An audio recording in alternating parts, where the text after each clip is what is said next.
Hi everybody, this is Dr. Bree. Welcome to my channel, Keep Wellness Simple. And of course, on this channel, I talk about ways you can use food as a medicine, how you can pass along generational health to your children and your grandchildren, and also other simple tips to help you along your health and wellness journey. And I have to say, I have been trying so hard for the past hour to go live with this video. But how many of you know that spiritual warfare is real and the enemy does not want this information to go out? But one monkey doesn't stop the show. So if you are watching this video, it is already pre-recorded. Thank you so much for joining. You're going to get some life-changing information, and I hope you enjoyed the content. So I'm trying to calm down from my frustration earlier of trying to get things straight. I even called tech support with Best Buy, and they couldn't even log on. So we know this is spiritual. So that's how I know this is very important for you to get this information. It's going to change your life, your family's life, and generations to come. So I am doing a series on why you can't lose weight, basically.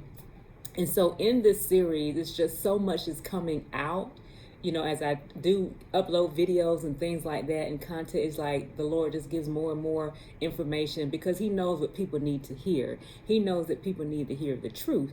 And so thank you so much for those of you who have subscribed to my channel. And if you haven't subscribed, you got to subscribe so that you can get and hit the notification bell so that one day when I do figure out how to go live, you can be the first to know. So, but of course, being a pharmacist, I interact with patients all the time that are on these new weight loss drugs. And they're not really new drugs. It's just a fairly new indication for weight loss. And so the title of this video tonight is going to be Side Effects of Weight Loss Drugs That Your Doctor Didn't Tell You. I repeat, this video is going to be about side effects of weight loss drugs that your doctor did not tell you.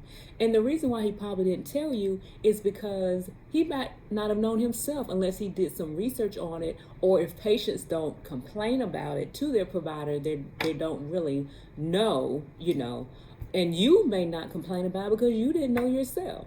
So I am here as an educator to educate you on what you need to be aware of and side effects of these weight loss drugs if you are on them, or if you plan on getting on them, or if you know somebody that's on them or wants to get on them. So this is a 2, maybe 3-part video series that I'm going to do to kind of break down. Initially, we're going to talk about some side effects and things like that can come as a result of being on these weight loss drugs. And then part 2 of this video, I'm going to focus more on more natural, holistic ways that you can lose weight if you're interested in that option, that are safer for you to use. So we'll go into that on part 2 of this video. So stay tuned. All right. So again, we're talking about side effects of weight loss drugs, what your doctor did not tell you. So, because we all know that just giving you a little background information about obesity. We know that our country is really facing an obesity epidemic. So did a little bit of research here, and just to get some, if you love numbers and stats. So went on the CDC website, and they mentioned that about 70% of adults in the United States are overweight.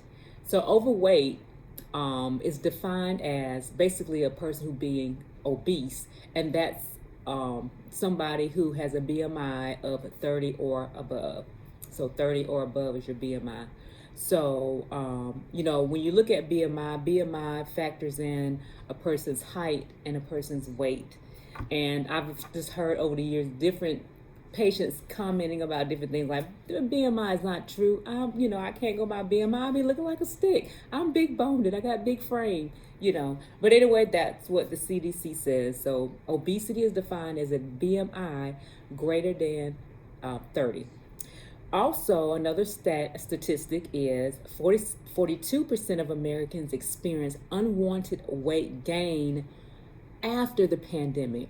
So on average, people gain about 29 pounds post-pandemic. So even, the pandemic It started in 2020, but it carried on a good 3 to 4 years after that. So post pandemic, people averaged about 29 pounds of weight gain. So we all know, because during that time, I'm not able to get out and physically get out of your home and exercise like you want to, or go to the gym. A lot of gyms and facilities were closed and things like that.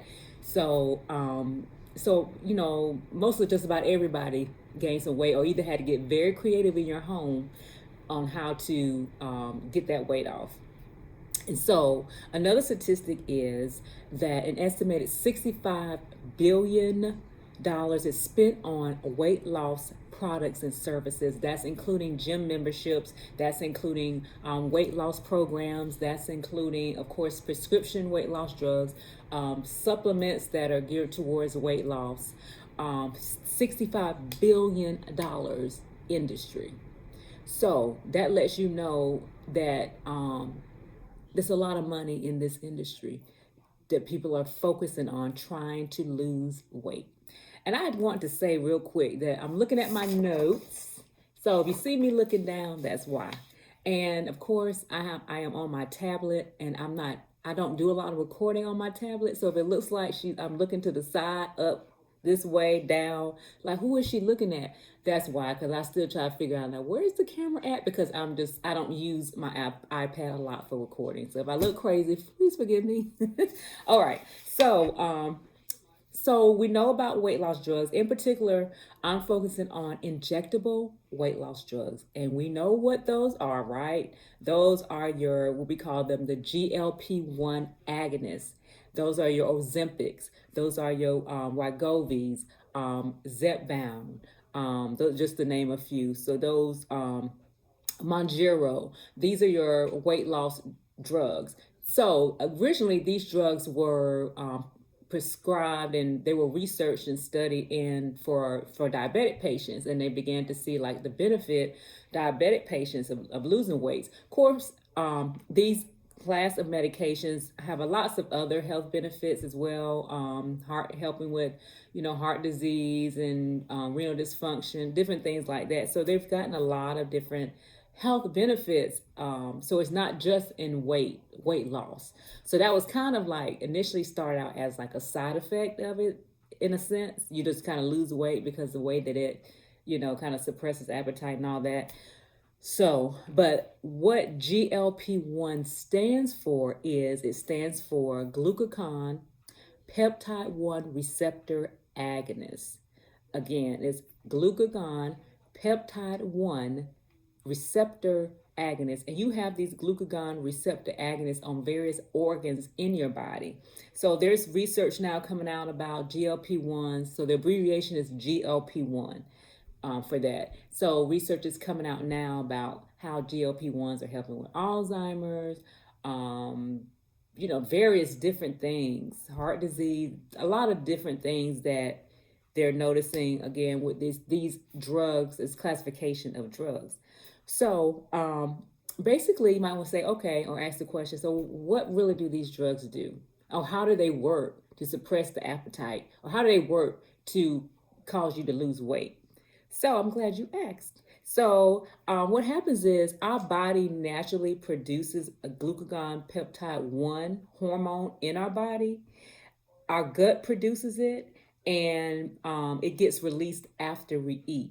So glucagon peptide 1 is naturally produced in our gut that is released after we eat.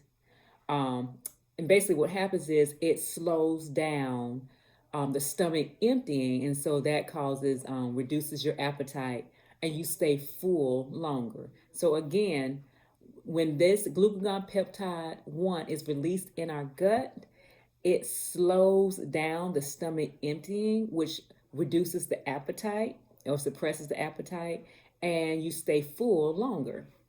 So that's how you get the weight loss benefit. And a lot of people, and we're going to go into of course, actual side effects, but I got to give education because I love to teach the history behind it. But and that's what people just started learning. I remember when these class of medications came out, and a lot of patients would complain about the stomach, the GI issues, stomach upset, nausea, vomiting, just can't eat, and all that kind of stuff. But that's kind of what's going on with that. So Um, if you look at it, if you want to compare these drugs, like, I listed about four of them. Again, they're Ozempic, Wegovy, Mounjaro, and Zepbound.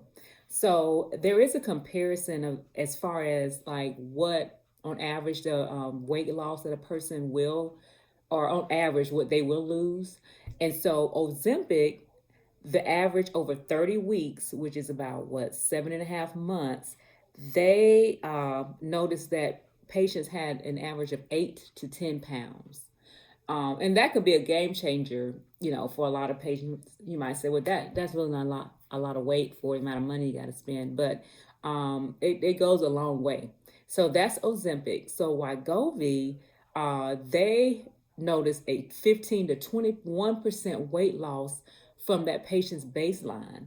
So let's say if you weigh 200 pounds and you experience a 20% weight loss, what is that, 40 pounds? So that can be a very substantial. So 15 to 21% from that patient's baseline weight. And then Mounjaro experienced, they saw an average of 12 to 17% weight loss um, from that patient's baseline weight. Okay, so just like I mentioned before, these weight loss drugs, I put in quote, because again, they weren't initially, studied as weight loss drugs, but they do have some benefit. You experience pretty quick overall weight loss with it. So you're gonna, if that's all you're looking for, so I just trying to get some weight off fast. You might want to talk to your doctor about it. All of this information that I'm sharing with you, and of course, let me put my disclaimer out there, is for informational purposes only. Consult with your doctor, especially at the conclusion of this video. If you are having some of these side effects, consult with your doctor, or pharmacist, or nurse practitioner, or whoever your healthcare provider is, and let them know what you're going through. But you do experience weight loss. Okay, so what are some of the disadvantages? So before we get into actual side effects of these drugs, what are the disadvantages of being on drugs like this? Well, of course, I'm coming from this from a perspective of now health coach. You want to deal with root cause. Like when you're on these medications, you're not dealing with the root cause of where the weight gain came from. So that is very concerning. And so long-term data is showing that many patients who are not able to sustain, taking these medications, they do end up gaining the weight back if there's no other, education to help them to maintain this weight loss, or looking at other options. And you say, okay, what do you mean, Dr. Bree? You're just saying a whole lot. Get to the point. Okay, so when I'm talking about root cause, I'm talking about what is the reason why you gained this weight in the beginning.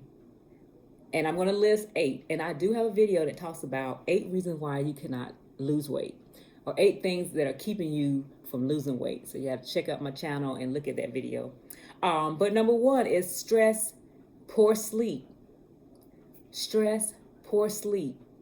That's a root cause.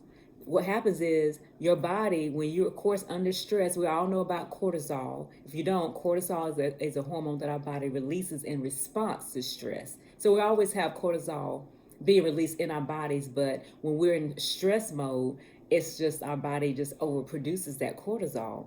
So elevated cortisol levels causes you to gain weight. And I actually experienced a lot of that. And some of us, you might be in a job where you're constantly under stress, and you have to figure out a way to manage that. Because a lot of times you don't realize, you might not feel like, oh, my cortisol levels are high, but you see the effects of it when you start gaining weight, or it's hard for you to really lose weight.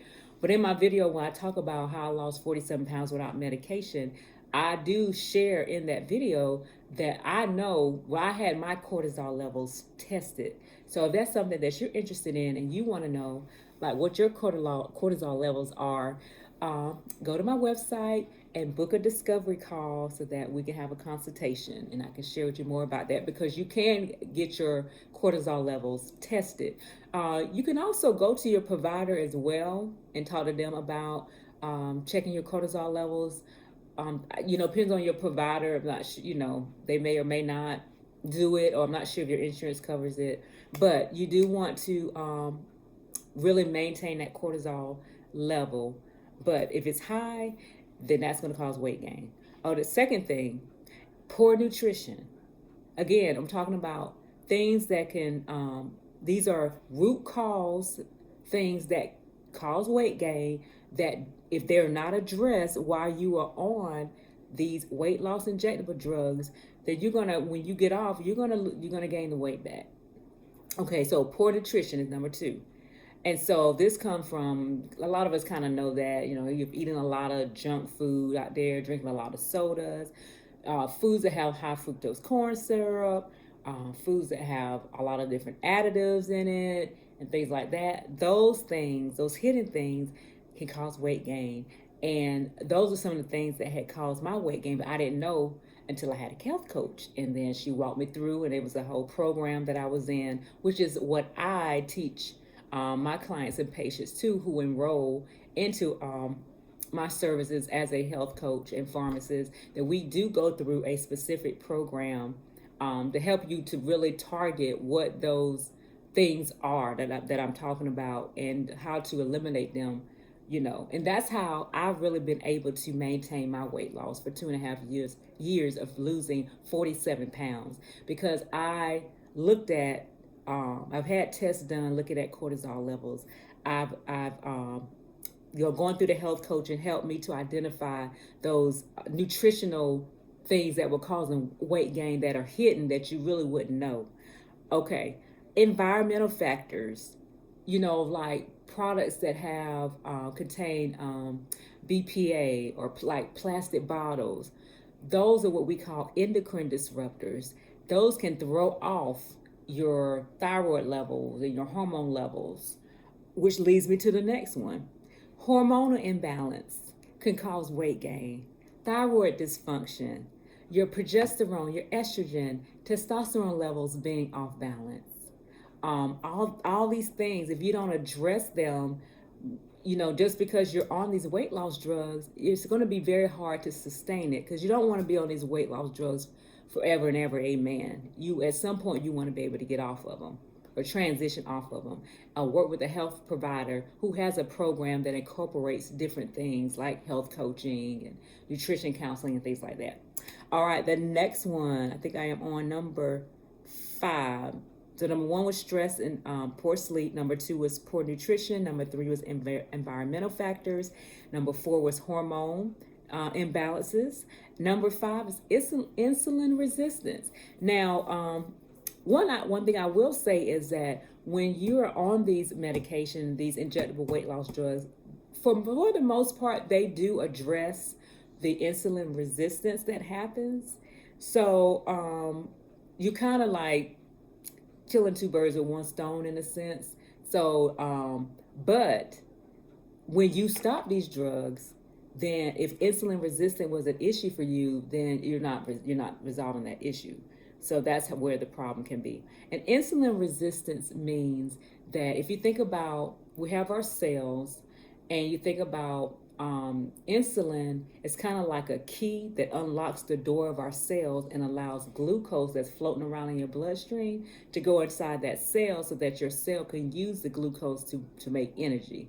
But if you are insulin resistant, that means your cells are not responding to insulin. It's not allowing insulin to do its job to open up that cell to allow the glucose to come in and get out of your bloodstream. It's just so your cells are like, oh no, insulin's knocking at the door. Let me in. I need to unlock this door so I can let glucose in, because I know you need energy. The cells are like, we are not unlocking this door for nobody. So glucose just kind of hangs on out there, and that's when you start having hyperglycemia, elevated blood sugars, because you got a lot of blood sugar, or glucose floating around in your bloodstream. All right, so the next one, that's 1, 2, 3, 4, 5. Number 6 is gut health. You have to address gut health, and that I am going to do a series of teachings on gut health because there's so many dynamics to gut health. But again, if you go to my video where I talk about how I lost 47 pounds without medication, the provider that I was working with, she did address gut health. And so again, that helped me to maintain, this weight loss because it was addressed. Gut health was addressed. Because if your gut health is off balance, it can cause weight gain and all that kind of stuff. All right, the next one is a lack of exercise or movement. And I put movement in there because some of you may be in a place where you're not able to physically move and really exercise, but some type of movement and physical activity is what we want you to get, whether it be working in the garden, whether it be house cleaning, some kind of movement. They even have those things now, I can't think of the name of it, where you can you're sitting down and you can just kind of pedal your feet. There's a name for it, I can't think of it, but you're pedaling your feet. That's movement. Those things are great, and there is evidence behind that with helping with really taking the place of like walking and giving you that movement that you need. And I am going to upload a video where I talk a little bit about the benefits of walking and things like that. So stay tuned so you can be a part of that video. But lastly, this is number 8, medications. There are some medications that can cause weight gain or will make it difficult for you to lose weight. So again, these are root causes that in order for you to maintain that weight loss that you do need to address. Okay, the next thing, what's another disadvantage of these weight loss drugs? So number 1 was not addressing root cause. Then number 2 is not making behavior changes. And this is where the health coaching piece is so important because there's so much evidence out there of the value of health coaching, of, helping patients be even more medication adherent, reducing chronic diseases, because we really focus on those barriers, kind of how you got to where you are, provide that support so that you become self-aware of what challenges that you're faced with, goal setting, how you can, if you are tempted to snack or whatever, or if you're an emotional eater, what do you have in place to, counterattack that? If you're triggered, knowing what your triggers are, and then when you're faced with that trigger, okay, this is your plan A, B, C, which is what you're going to do instead of, going to food to eat. Or as an emotional eater, whatever the case may be. So this is how you really will be able to maintain that weight loss. And all of these things are not separate. All of these things are like a puzzle that fits together. I'm breaking them down separately, but they really all fit together like a symphony. All right. So what is another disadvantage of these injectable weight loss drugs? The third one is the cost. So, if you don't know, you probably heard it or maybe even saw it on YouTube that these drugs can cost anywhere from $500 to up to $2,000 a month out of pocket. Now, and the thing is, sometimes insurance may or may not cover it because insurance, they will cover for diabetes, or if you're trying to lose weight, you're diabetic and you're trying to lose weight. So you're like, knocking out 2 birds with 1 stone, managing diabetes and the weight loss, which is going to improve your, blood sugar control.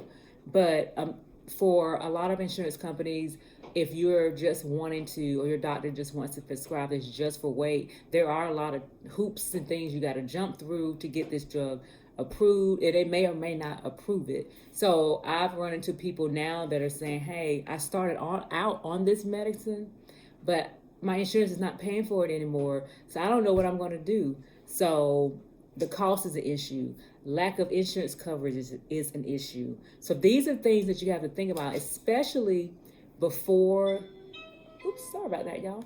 Especially before going on these weight loss drugs. You really have to do your due diligence. Go through this video again and again and again and find out, wow, I need to look at the pros and cons to this. But again, the advantage is you really do lose weight fast. Or within a few months, you do lose the weight. Okay, so I don't want to keep you guys on here all night. So my last part here is side effects, side effects, side effects. We know what those are, those unwanted side effects of medications that nobody wants to tell you about, or they may not even know exist. All right, number one is, there are a lot of them, but I'm going to go through them pretty quick. They can cause acute kidney issues. So they can have an effect on your kidneys. The next one, you experience a decrease in muscle mass. And the way this happens is that what happens is, because you're not eating, you don't have an appetite to eat, so you're not getting all the nutrition that you normally would. So in particular, protein, so you're not getting all the protein because you're not eating. So basically, people start, you need protein to build muscle. So people start experiencing like muscle wasting. So they're losing that muscle mass. So you want to really make sure that you're on an adequate amount of protein when you are on this medication, if you decide to use it or if you're already on it. The other thing is that it decreases your, what we call your macronutrients, because again, you're not eating as much, so you're not getting all the nutrition like you normally would. So your macronutrients are your carbohydrates, your proteins, and your healthy fats. So those are your macronutrients. So again, if you're not eating that much, then you're not getting all the nutrition that you need. You're going to be macronutrient deficient. Another thing is, it does decrease your nutrient absorption. For example, your micronutrients, your B vitamins, vitamin A, D, E, and K. You need to have those monitored if you're on this medication, because again, you're not eating the food to get all of those nutrients like you normally do, because you don't have an appetite. So you want to make sure, in particular with vitamin B12, you want to get your vitamins checked periodically while you are on these types of medications. And with vitamin B12, there's because you're experiencing that slow gastric or delayed gastric emptying, then vitamin B12 is not absorbed like it should be, because everything's moving so slowly because it's helping. But as a result, you're staying full, but your vitamin B12 absorption is declining. Okay, the next one, nausea, vomiting, constipation. These are some things that can happen. And if you notice, I don't know if you pick it up on it, but the common theme is, because we said that this, hormone is produced in your gut, naturally you're going to have, when you're adding additional, like this drug is adding to the GLP that your body's already making. So it's like, that's why you're having all of these digestive or gut issues, the nausea, the vomiting, constipation, all of those fun stuff. All right, the next one is, speaking of slowed or delayed gastric emptying, another word for that is called gastroparesis. And sometimes diabetic patients, if you're a diabetic patient, you may be familiar with this term, gastroparesis, because again, that's another word for delayed gastric emptying. But some people who start on these types of medication, they begin to experience that gastroparesis. So that's like a new diagnosis you're coming up with. You're treating one thing, now you're coming up with an issue with something else. Pancreatitis is something that occurs. And I actually not long ago had a patient that did experience pancreatitis. They went to the emergency room, and all their pancreatic enzyme, liver enzymes, everything was just elevated. It was a lot going on. It did resolve, but that was something that I was able to witness and see for myself with a patient that I had. All right. A decrease in bone mineral density due to a decrease in weight loss, which increases your risk of osteoporosis. So that can happen, a risk of osteoporosis. So you definitely have to increase your calcium intake. All right, monitoring vitamin D. We're almost finished. Monitoring your vitamin D levels. Individuals with obesity tend to have lower vitamin D levels. Vitamin D is we call a fat-soluble vitamin, so it gets stored in your fat tissue. So when people suffer with obesity, instead of that vitamin D, circulating in the bloodstream and going to your organs, it's just kind of staying there, in the fat tissue itself. And so that's why you definitely want to make sure, and all the time, at least I would say every 6 months to a year, check your vitamin D levels anyway. And I do have a video on that, vitamin D levels. Okay, and then rash, itching, or some complaints that people have experienced with being on these medications. And this is a different one, increase in heart rate. Again, you have those receptors. The glucagon peptide 1 receptors are on different organs in the body. So you're like, how does it affect your skin? How does it affect your heart rate? And that's kind of why. So not to get too technical on all of that. But okay, well, I am coming up on a little bit over 30 minutes. If you stay to the end, thank you so much. I hope you enjoyed this content.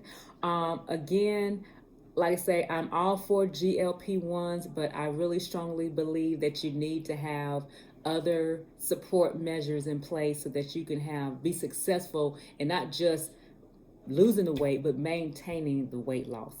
And if you would like for me to work with you on these issues, how you can lose weight without medication, definitely go to my website, keepwellnesssimple.com, keepwellnesssimple.com, and you can go and you can book your discovery call so that you can consult and set up a time to meet with me, and we can discuss how we can strategize and get you to your weight loss goals naturally without any medication and not worrying about these side effects.